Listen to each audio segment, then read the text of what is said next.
কয়েকদিনের টানা বৃষ্টিতে সৃষ্ট জলাবদ্ধতায় খুলনা যশোরের বিল ডাকাতিয়ায় তলিয়ে গেছে ৫ উপজেলার কৃষি জমি ও মাছের ঘের। এলাকার রাস্তাঘাট ডুবে যাওয়ায় আর্থিক ক্ষতির পাশাপাশি চলাচলেও সীমাহীন দুর্ভোগে পড়েছেন স্থানীয়রা। স্থানীয়দের অভিযোগ, পানি নিষ্কাশনের পথ বন্ধ করায় আশীর্বাদের বিল ডাকাতিয়া এখন অভিশাপে পরিণত হয়েছে।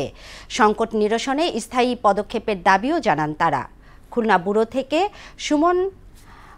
মাহফুজুল আলম সুমনের ক্যামেরায় মাহবুব আলম সোহাগের রিপোর্ট, জানাচ্ছেন মেজবা রহমান। খুলনার ফুলতলা, ডুমুরিয়া এবং যশোর জেলার অভয়নগর, মনিরামপুর ও কেশবপুর উপজেলা নিয়ে বিল ডাকাতিয়ার বিস্তৃতি। এখানে রয়েছে ৩০,০০০ একর চাষযোগ্য জমি। কয়েকদিনের টানা বৃষ্টিতে ভয়াবহ জলাবদ্ধতায় তলিয়ে গেছে বিলের ফসলি জমি। এতে বিপাকে পড়েছেন মাছ চাষিরাও। পানি নিষ্কাশনের পথ বন্ধ করে দেয়াতেই বিল ডাকাতিয়ায় এ জলাবদ্ধতা বলে অভিযোগ করেন ভুক্তভোগীরা। এই অভিশাপ থেকে বাঁচতে স্থায়ী সমাধানের দাবিও জানান তারা। পানি সরতেছে না তো, ওই গেট মেট ওইগুলো কাটে নামায় নদীতে নামায় দিতে হবে।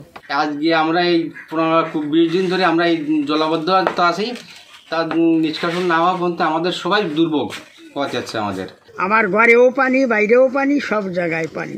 এই পানি নিষ্কাশনের আগামী যে ১৬ বছরের সরকার সেও পারেনি, আর এই পর্যন্ত বদ্ধতা থাকে। এই ২ মাস রয়েছে এই অবস্থায় থাকে, অনেকজন আসে, কয় সংস্কার হবে, কিছু হয় না। কয়েকদিনের বৃষ্টিতে সৃষ্ট জলাবদ্ধতায় মাঠের আমন ধান, সবজি ও মাছের ব্যাপক ক্ষতি হয়েছে বলে জানিয়েছেন এই জনপ্রতিনিধি এবং কৃষি কর্মকর্তা।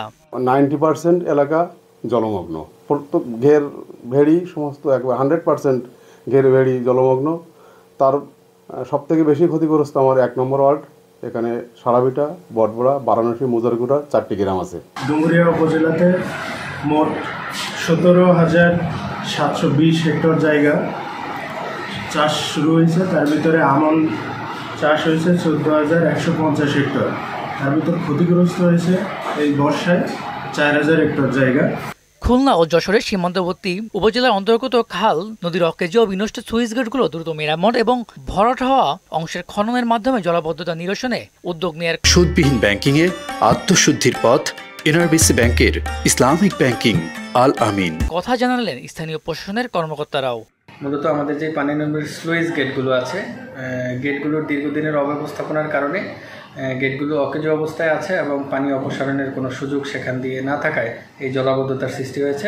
একটা আছে, আমরা এখন ইমার্জেন্সি যে কাজটা করতেছি, পুলি অপসারণের চেষ্টা করতেছি। যতটুকু কাটি তার চেয়ে বেশি পুলি আসে, এই সমস্যার মধ্যে আছে। দ্রুততম সময়ে বিল ডাকাতিয়ার জলাবদ্ধতা নিরসনে কার্যকর পদক্ষেপের দাবি জানিয়েছেন ভুক্তভোগী মানুষেরা। মেজবা রহমান, মোহনা সংবাদ।